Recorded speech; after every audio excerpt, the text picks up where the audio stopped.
Sebelumnya, Assalamualaikum warahmatullahi wabarakatuh. Nah, di sini saya akan menjelaskan tentang tugas akhir saya yang berkaitan dengan tugas UTS saya. Perkenalkan, nama saya Egin Seviano Widodo dari kelas Informatika 2024C. Nah, di sini saya akan membuat sebuah tugas akhir yang berjudul yaitu Digital Governance and Cloud Archive for Student Organization.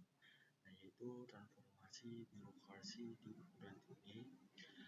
Slide berikutnya, transformasi digital organisasi mahasiswa. Nah, ini sebuah aplikasi untuk transformasi digital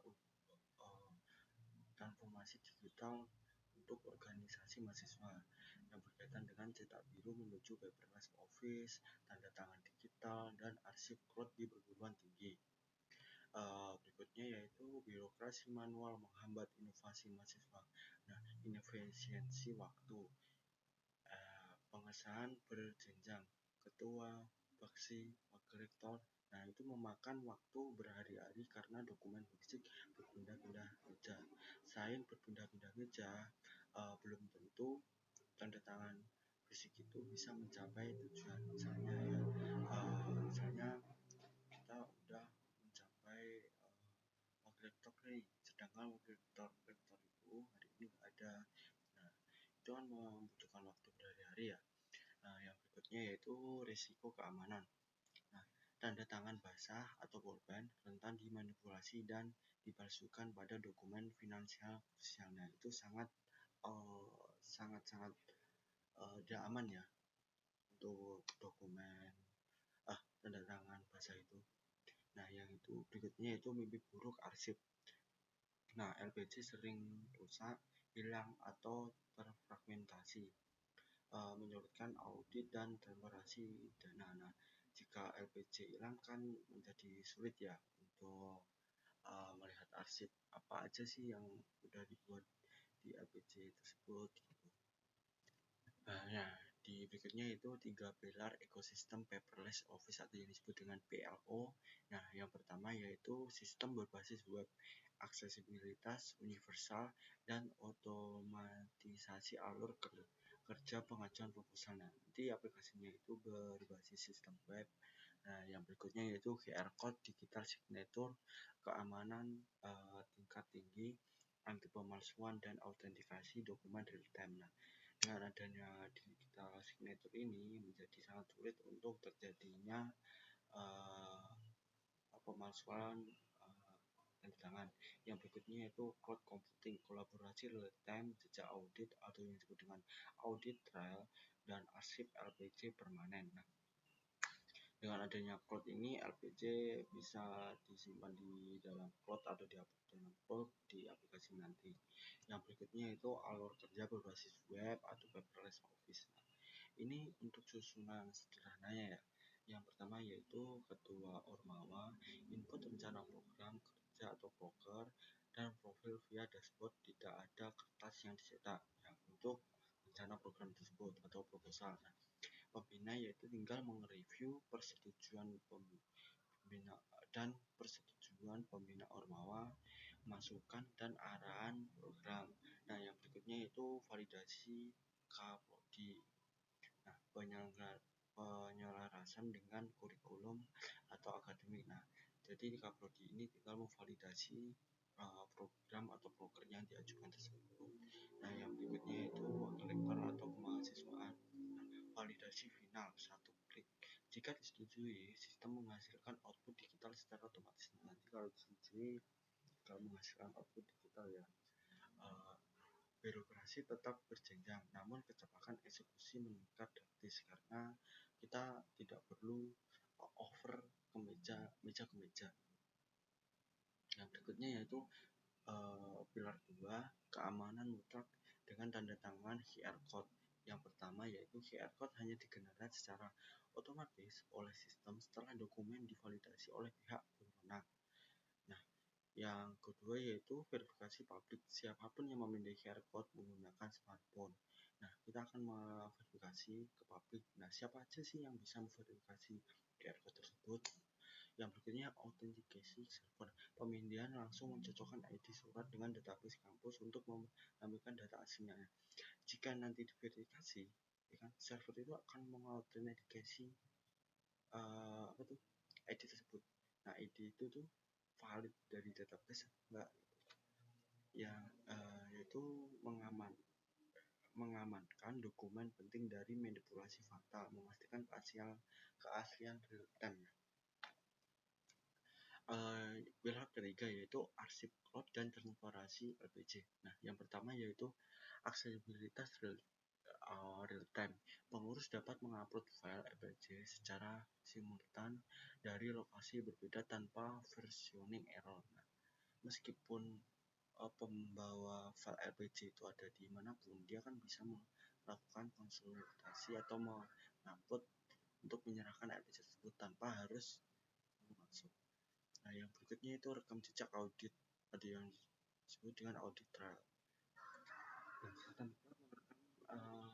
setiap aktivitas atau log activity, mencegah fraud atau memastikan akurasi dana absolut.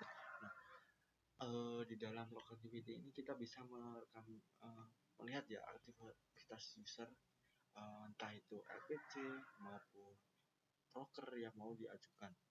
Yang berikutnya itu pemulihan bencana. Nah, menghilangkan risiko hilangnya bukti transaksi fisik berkat mekanisme backup otomatis. Nah, nanti di server itu akan membackup otomatis LPC yang telah dibuat. Yang berikutnya yaitu mesin transformasi metodologi mengembangkan sistem atau yang disebut dengan SDLC. Itu. Yang pertama yaitu analisis kebutuhan bisnis, mengukur kinerja, informasi ekonomi, kontrol, efisiensi, dan layanan dari sistem lama.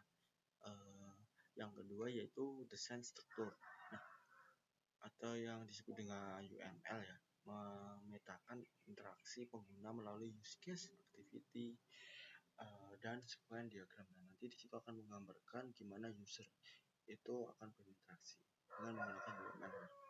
Yang ketiga yaitu konstruksi cepat, pembangunan purwarupa atau prototyping tangkas menggunakan framework PHP dan Laravel. Nah, ini rencana awal saya menggunakan PHP dan SQL ya. Nah, yang keempat yaitu evaluasi dan transisi uji coba purwarupa atau black box testing langsung kepada mahasiswa dan rektorat sebelum implementasi. Nah, sebelum aplikasi itu benar-benar di launching, kita akan melakukan yaitu black box testing dengan kita akan menguji coba kepada mahasiswa maupun ke rektorat. Yang kedua yaitu realitas implementasi analisis TOI atau TOI framework. Nah, yang pertama yaitu teknologi, keterbatasan kapasitas penyimpanan server untuk LPC-nya. LPC-nya berbentuk dokumen ya, jadi kita butuh server yang besar. Nah, solusinya yaitu penerapan sistem lokal atau cloud hybrid dan komparasi file dokumen. Nah, mungkin yang akan saya lakukan yaitu file kompresi. Yang berikutnya yaitu tantangan organization. Nah, ketidakstandaran operasional prosedur atau yang disebut dengan SOP digital yang resmi. Nah, kita harus membuat perumusan SOP digital yang mengikat dari rektorat. Jadi kita harus meminta izin ke rektorat untuk SOP tersebut. Nah, yang tentang berikutnya yaitu environment. Nah, resistensi pengurus senior yang terbiasa dengan sistem manual.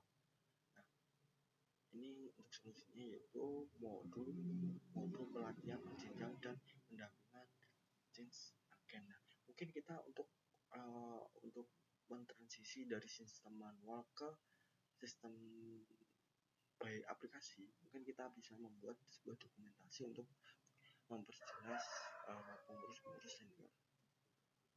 Nah, yang berikutnya yaitu nilai tambah transformasi digital atau ROI, itu reduksi biaya operasional teknologi informasi. Nah, dengan adanya itu kita bisa menghapus biaya cetak, jilid, bukan menghapus sih, lebih tepatnya mengurangi, dan sewa ruangan, arsip fisik. Dana dialihkan murni untuk kegiatan substantif kemahasiswaan. Yang berikutnya itu keterlacaan atau trackability jejak audit terekam permanen. Apa itu menghilangkan menghilangkan resiko dokumen bodong dan penyelewengan dana. Keterlacaan dengan adanya audit tadi kita bisa melacak nih dokumen-dokumen yang udah diupload sebelumnya sama yang diupload sekarang.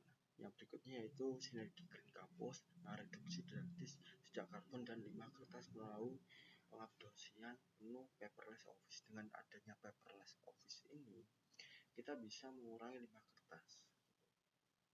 Nah, yang berikutnya yaitu sintesis ekosistem tata kelola mahasiswa terpadu. Yang pertama yaitu rancang pengajuan broker via sistem web ya dari sistem aplikasi tersebut. Yang kedua yaitu sahkan validasi wakil rektor 3 menggunakan QR code digital signature. Nah, nanti yang validasi ini kita bisa menentukan setelah melakukan wawancara. Yang berikutnya yaitu fase 4 eksekusi. Mahasiswa melaksanakan kegiatan dengan routing data terpusat. Jadi datanya itu terpusat di dalam aplikasi tersebut. Nah, fase 4 yaitu bukti dan LPG dikolaborasikan dikunci ke dalam cloud. Jadi LPG dan bukti-bukti lainnya itu akan tersimpan di dalam cloud ya.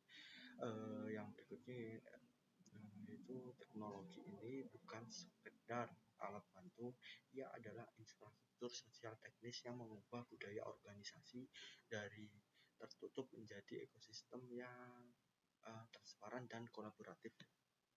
Berikutnya yaitu peta jalan menuju kampus digital. Fase pertama yaitu fondasi, rancang, rupa dan regulasi. Bentuk tim developer yang berbasis SDLC ya. Mungkin itu untuk fase pertama dan diterbitkan SOP resmi yang dari rektorat mengenai keabsahan tanda tangan digital. Yang kedua yaitu fase transisi migrasi bertahap pelatihan mulai digitalisasi pada alur pengajuan proposal dengan web workflow dibarengin dengan lokalnya literasi digital bagi kedua ormawa. Nah, ketiganya yaitu fase integrasi implementasi ekosistem total. Terapkan validasi QR code secara menyeluruh dan wajibkan perarsipan LPG menggunakan infrastruktur cloud untuk akuntabilitas penuh. Yang berikutnya yaitu kesimpulan. Lebih dari sekedar transformasi teknologi TI ini yaitu teknologi informasi ya. Implementasi digital government dan code archiving bukan sekedar peningkatan efisiensi administratif. Ini adalah wahana pembelajaran operasional. Nah, yang yaitu transparansi institusi menciptakan tata kelola kampus yang akuntabel dan bersih. Berkeberlanjutan data menjamin pelestarian memori organisasi lintas generasi mahasiswa. Jadi lintas generasi mahasiswa misalnya generasi sebelumnya itu kita bisa melihat story-story yang telah dilakukan ormawa atau organisasi mahasiswa tersebut. Kearsipan karir mempersiapkan mahasiswa dengan literasi digital dan standar tata kelola korporat modern untuk masyarakat masa depan. Mungkin itu saja ya yang bisa saya jelaskan terkait rancangan tugas akhir saya. Bila ada kurang lebihnya saya mohon maaf. Wassalamualaikum warahmatullahi wabarakatuh.